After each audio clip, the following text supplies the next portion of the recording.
আচ্ছা, এই কোশ্চেনটা জিএসটি 21-22 আসা একটা কোশ্চেন। এখানে বলা হয়েছে একটি কার্ণচক্রে সমতাপীয় ও রুদ্ধতাপীয় প্রক্রিয়ার সংখ্যা যথাক্রমে কতটি। আমরা যদি একটা কার্ণচক্র আঁকাই, এখানে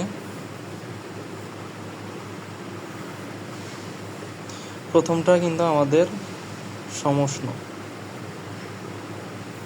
সমষ্ণ প্রসারণ,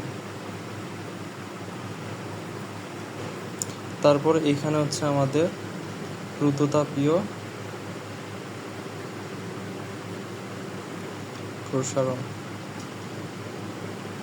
তারপরে এইখানে আমাদের সমষ্ণ সংকোচন,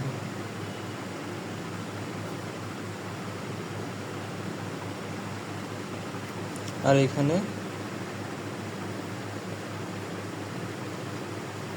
রুদ্ধতাপীয় সংকোচন।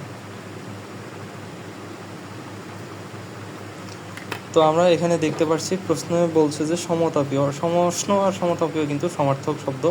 তো সমতাপীয় হচ্ছে 2টা আর রুদ্ধতাপীয় হচ্ছে 2টা। তো অ্যান্সার হবে 2, 2।